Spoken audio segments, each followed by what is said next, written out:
Salam uşaqlar. Bugünkü izahımız 8-ci sinif iş dəftəri, 2-ci hissə iş dəftəridir. Dalğaların xassələri. Sual 1-dən başlayaq. Difraksiya hadisəsi necə baş verir? Dalğanın maneə ətrafında əyilərək onun arxasında yayılmasıdır. Elə dalğanın da, işığında, səsində hər hansı bir maneəni aşaraq irəliləməsi, getməsi difraksiya hadisəsi adlanır. İkinci sual. Dalğaların maneədən qayıtmasına aid bir nümunə göstər. Qapı bağlı olsa da səsin eşidilməsi. Yəni maneəyə dəyib qayıdır və yaxud da boş bir otaqda qışqırırsınız və yaxud da dağlarda qışqırırsınız, əks səda baş verir. Bax bu da maneəni qayıdıb, dəyib maneəyə qayıtması hadisəsidir. Üçüncü sual. Dalğaların sınmasına aid bir nümunə göstər. Qaşığın suyun içərisində qırıq kimi görsənir. Bunu evdə də özünüz müşahidə edə bilərsiniz və yaxud da əlinizi də elə suyun içərisinə salanda, şəffaf qabda suyun içərisinə qalanda əlinizin öz ölçüsündən böyük, fərqli olduğunu görürsünüz. Bu da işığın sınmasına aiddir. Balıq olduğu yerdən başqa yerdə görünür. Bu da sınma qanununa əsaslanır. Dördüncü sual. Dalğa bir mühitdən digər mühitə keçdikdə aşağıdakı fiziki kəmiyyətlərdən hansı dəyişmir? Dəyişməyən yalnız bizim tezliyimizdir. Qalan dalğa uzunluğudur, amplitudu, sürət isə mühitin sındırma əmsalından asılı olaraq dəyişir. 5-ci suala baxaq. Deyir, səs havadan suya keçərkən onun sürətinin, tezliyi və dalğa uzunluğu necə dəyişir? Araşdıraq. Deməli, ilk öncə nəyə fikir verməliyik? Görək ki, səs hansı mühitdən hansı mühitə keçir? Baxaq, havadan suya keçir. Yəni, səsin yayılması üçün ilk öncə mənə nə lazımdır? Mənə mühit lazımdır ki, hansı ki o mühitdə zərrəciklər vasitəsilə səs ötürülür, yayılır. Havada və suda hansında zərrəciklər daha sıx bir-birinə yaxındır? Baxın, gəlin baxaq. Hava və su. Əlbəttə ki, havadakı molekullar bir-birindən uzaqda, amma su molekulları bir-birinə isə yaxındır.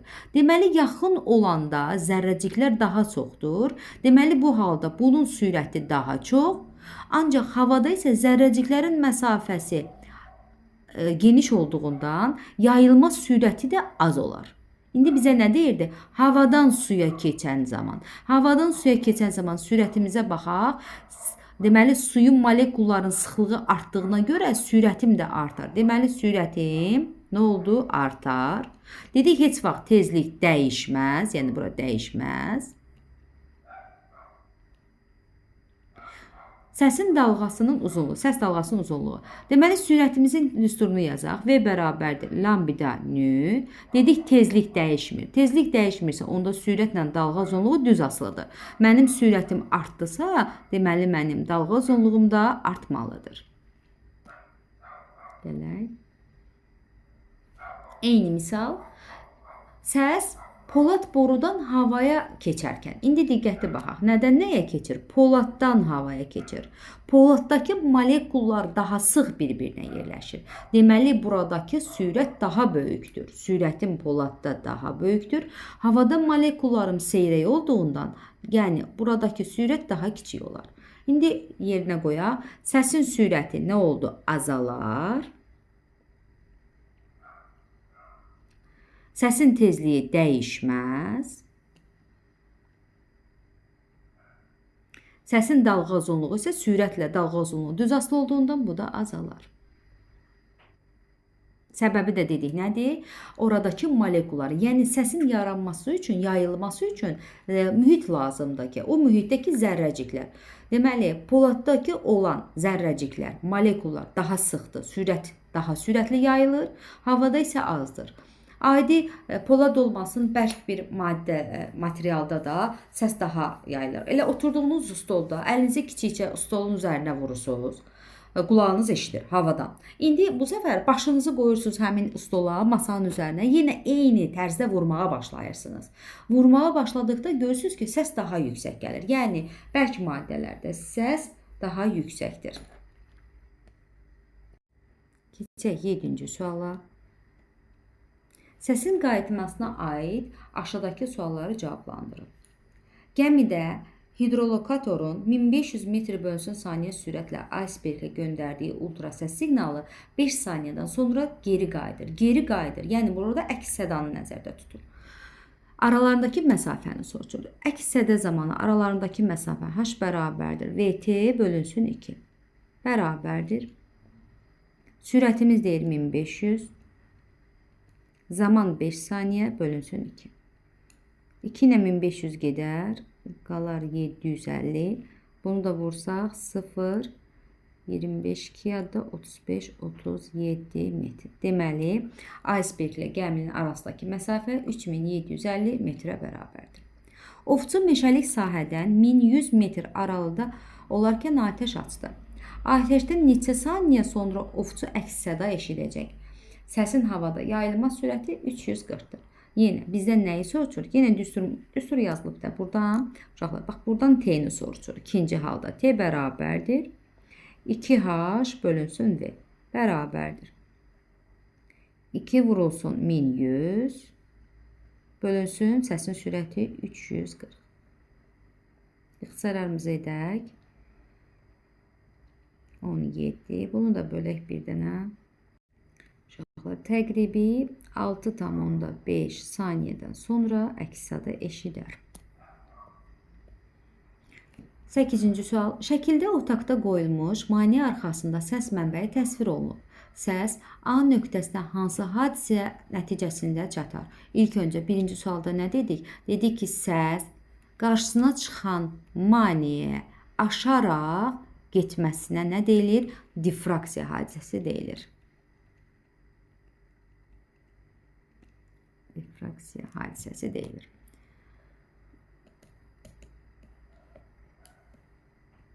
9-cu sual. Kəpəz dağının ətəyində və zirvəsində səs dalğasının yayılma sürətlərini müqayisə edin. Uşaqlar, Kəpəz dağının ətəyində yuxarıya doğru getdikcə havanın sıxlığı azalır, təzyiqi azalır. Yəni aşağıda daha çox hava var, daha zərrəciklər çoxdur. Deməli sürətini soruşur da elə bizdən. Deməli dağın ətəyində və zirvəsində, ətəyindən zirvəsinə keçən zaman, ətəyindəki zərrəciklərin hava molekulları daha çox olduğundan sürəti böyük, yuxarıya qalxanda zirvəsində isə sürəti az olur. Deməli sürətimiz nə oldu? Azalar. Sürətini müqayisə edin. Müqayisə edin deyəndə belə deyərik onda. Deməli yazarıq V ətəyində böyükdür, V zirvəsində. V ətəyində böyükdür, V zirvəsindən. Gəldik elektromagnet dalğalarına. Sual 1. Mexaniki dalğa ilə elektromagnet dalğalarının bir oxşar, bir fərqli cəhətini yaz, həmin oxşarlığı və fərqli izah et. Uşaqlar, mexaniki dalğada, elektromagnet dalğaları da enerji ötürür. Bax, bu bunların bir oxşarlıq hadisəsidir. Hər hansı bir enerjini ötürür. Fərqli cəhət isə odur ki, elektromagnet dalğaları vakuumda yayıla bilir. Ancaq mexaniki dalğalar vakuumda yayıla bilmir. Deməli, elektromagnet dalğaları vakuumda yayıla bilir. İkinci sual. Mühitin sıxlığı artdıqca elektromagnet dalğalarının sürəti azalır. Mexaniki dalğaların sürəti isə artır.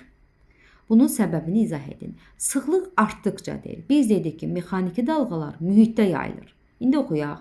Mexaniki dalğa mühitdəki zərrəciklərin hərəkəti ilə yaranır. Deməli, mühitin sıxlığı artdıqca zərrəciklər də artır. Temperatur artanda zərrəciklər daha sürətli hərəkət edir. Ona görə də dalğa daha tez yayılır. Elektromagnet dalğalar, məsəl üçün işıq isə zərrəciklərin hərəkətindən yox, elektrik və maqnit sahələrindən asılıdır. Temperatur dəyişdikdə mühitin xüsusiyyətləri dəyişir və sürət biraz azala bilər. Elektromagnet dalğaları şkalası nəyi ifadə edir? Elektromagnet dalğalarından dalğa uzunluqlarının fərqini, dalğa tezliklərinin fərqini ifadə edir. Yəni, oradakı dalğalar fərqli dalğa uzunluğunda, fərqli tezlikdə olur. Bunun ardıcıllığına da bir dənə sizə bir misal deyək. Dedik ki, nədir? Alçaq tezlikli, bir dəqiqə yazın.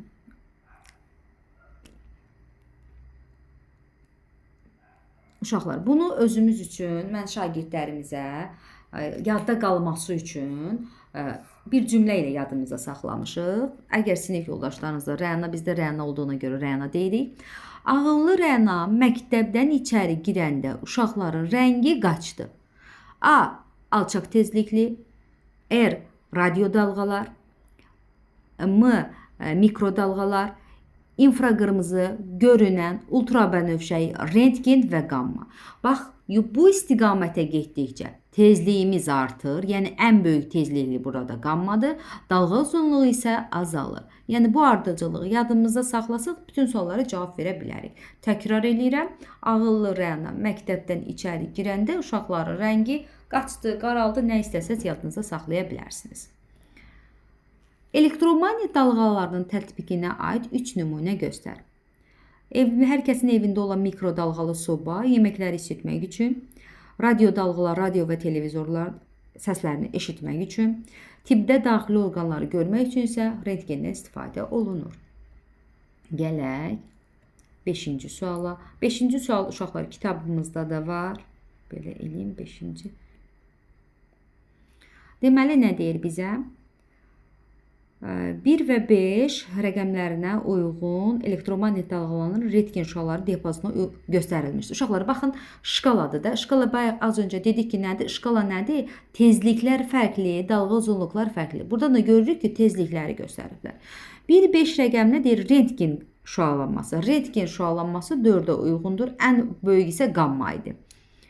1-5 rəqəmlərindən hansı elektromagnet dalğalarının görünən işıq diapazonuna uyğundur? Görünən işıq diapazonu uşaqlar. Burada baxın bir dəqiqə. Burada elə özü göstərib görünən işıq, 3-ü görünən işıq və yaxud da 2-ni, bax bunların arasında olanı görünən işıq götürə bilərik. 1-5 rəqəmlər elektromagnet qamma. Qamma dedik nədir? Ən böyük tezliyi olan. Sonra 5D variantına deyir infraqırmızı. İnfraqırmızı ikinci olan.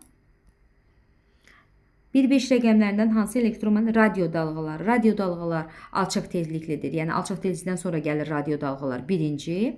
Tezliyi 3,10^3 GHz olan elektromagnet dalğası hansı şüalanmaya uyğundur? Bu da radio dalğalara uyğundur. Radio yox, rentgen dalğalarına uyğundur. Bu uşaqlar kiçik tezlikdir. 10^3 radio dalğalardır. Gəldik. Nə deyir bizə? 6-cı suala baxaq. Nə deyir 6-da? İşlətmişəm. Deyir ki, texniki qurğular və iş prinsiplərinə əsasən fiziki hadisələr arasında əlaqə qurun. Gecə görmə qurğusu. Uşaqlar, gecə görmə qurğusu burada aid olacaq, deməli, 6-cıya. Bax, gecə görmə qurğusu aid olur 6-ya. Deyir, qızdırılan obyekt tərəfindən qırmızı infraşüalar yayılır. Yəni, gecə görmə qurğusu qızdırılan obyekt deyir, amma kitablarda da isti obyekt deyə nəzərdə tutulur. İsti obyektdə onu deyir ki, yəni insan bədəni və heyvan bədənindən söhbət gedir. Soyuq obyekt yox, isti obyektdən söhbət gedir. Və bu insan bədəni infraqırmızı şüalar buraxırıq biz və bu da müəyyən bir gecə qurğu cihazları vasitəsilə görmüş olur. Yəni, 6-cı gedir gecə qurğusuna. İnsan iskeletinin təsviri isə, bu isə rentgen, yəni ikinciyə aiddir. Rentgen şüalanması tibbdə istifadə olunur. Gələk 7-ci sualda. Qrafikə əsasən eyni mühitdə yayılan elektromagnet dalğalarının sürətlərini müqayisə edin. Eyni mühit deyir uşaqlar, yəni dalğa uzunluqları eynidir. Düsturumuza əsasən V bərabərdir lambda növ. Dalğa uzunluğumuz eynidirsə, sürət ilə tezlik düz asılı qalmış olur. Və bizə nə deyir? Dalğaların sürətlərini müqayisə edin. Baxaq, tezliyimizə. Bir dəqiqə. Uşaqlar, burada sürətlər bir-birinə bərabər olar. Çünki bizə eyni mühit deyil. Biz dedik ki, eyni mühitdə, bax, eyni mühit. Tezliklərin fərqli olmasına baxmayaraq, tezlik bir mühitdən digər mühitə keçəndə dəyişmədiyindən və bizə eyni mühit dediyindən buradakı sürətlər bir-birinə bərabərdir. Keçək. Zil səsi, ümumiləşdirici tapşırıqlar. Zil səs dalğalısı bəm səs dalğasından nə ilə fərqlənir? Elə görürük ki, şəkildən görünür ki, bunun deməli, amplitudları eyni, Lakin dalğa uzunluqları fərqlidir. Baxın, dalğa uzunluqlarına bir dənə bax. Buradakı dalğa uzunluğu ilə buradakı dalğa uzunluğunun fərqini görək. Deməli, zil səsi dalğa uzunluğundan asılı olaraq dəyişir. Nə ilə fərqlənir? Yazırsınız, dalğa uzunluğu ilə fərqlənir.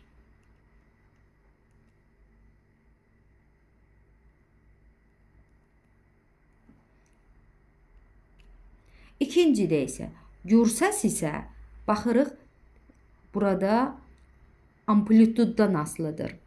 Amplituddan asılıdır. Bunun amplituduna baxaq, bunun amplituduna baxaq. Yəni XM-dən asılıdır, XM amplituddan asılıdır və yaxud da A hərfi ilə işarə olunur. Gur səsi yumşaq səsdən, səs dalğası nə ilə fərqlənir? Amplituddan fərqlənir. Zil səs uşaqlar, deməli, burada dalğa uzunluğu fərqlidirsə, tezliyi də fərqlidir də. Tezliyi.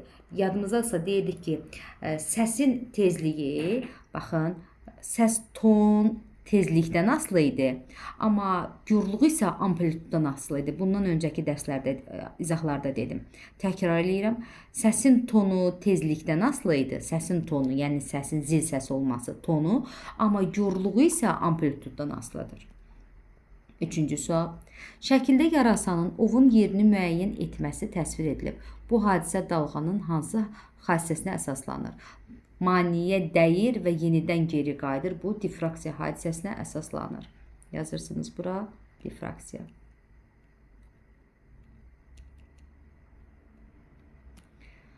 Deməli, dördüncü sual. Səs dalğasının maneədən yayılma sürəti havada yayılma sürətindən böyükdür. Bunun səbəbi nədir? Təkrar edək. Dalğasının mayeədə yayılması havada. Mayeədən havada. Səbəbini izah edin. Nəyə görə mayeədə daha sürətlə yayılır? Çünki mayeədəki zərrəciklər bir-birinə daha yaxın yerləşir havaya nisbətən. Səsin yaranması üçün səs dalğasının yayılması da zərrəciklər vasitəsilə olur. Deməli, mayeədəki zərrəciklər çox olduğundan buradakı mayeəndəki sürət böyük, havadakı sürət isə az olur. Beşinci sual.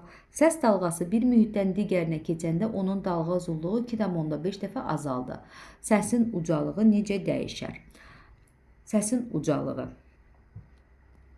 Ucalığı, yəni səsin tonunu deyir də uşaqlar. Tonunu nə idi? Tezliyi. Tezliyi ilə bir mühitdən digər mühitə keçdikdə tezlik dedik nə olur? Dəyişmir.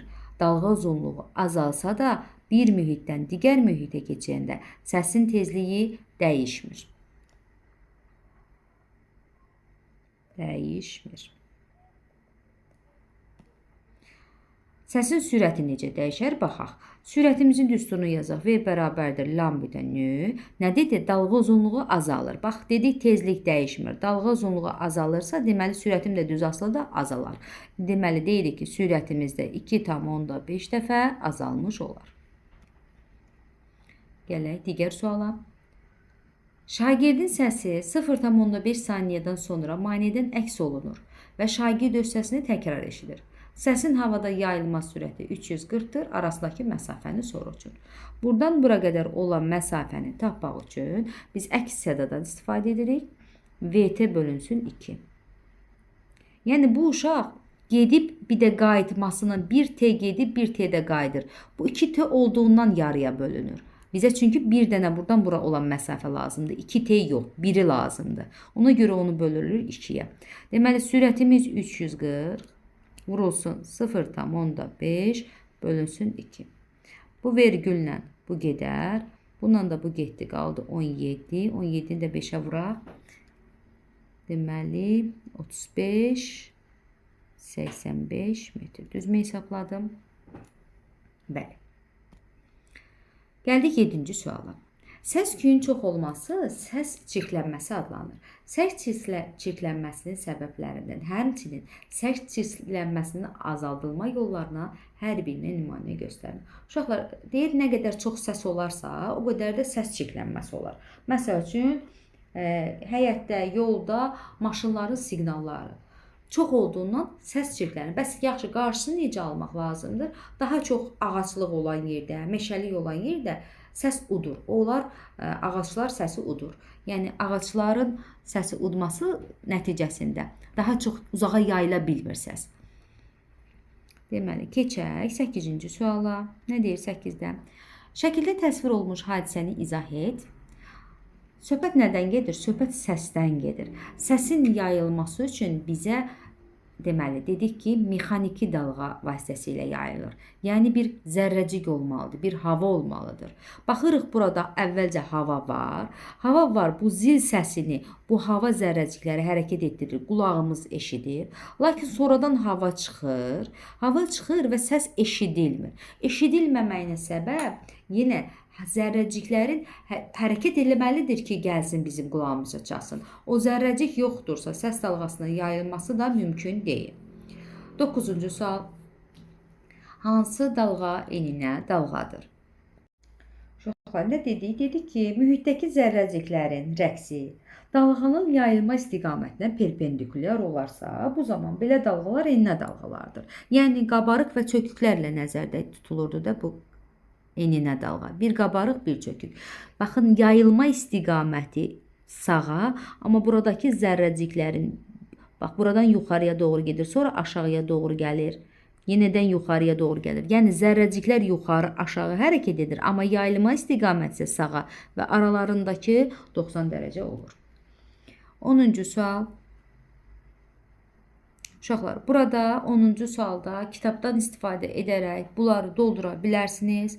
Məsəl üçün, radio dalğaların tezliyi və dalğa uzunluğunu baxaq. Uşaqlar, təqribi deyirəm. Dalğa uzunluğu radio dalğalarda. Dalğa uzunluğu 10^4 götürək. 10^4 qoyulsun. 10^4. Burada kitabımızda var. 10^-1 ilə 10^4 arasındadır. Dalğa tezliyi isə 10^3'dür. İndi bizə nə deyir sürəti? Sürətimizi tapmaq üçün V bərabərdir lambda-nü. Yəni, bunları bir-birinə vururuq. Vuranda üstlər toplanır. Onu da bu zaman yazırıq. 10^7. Bax, bu şəkildə hamısını kitabınızdan istifadə edərək doldura bilərsiniz.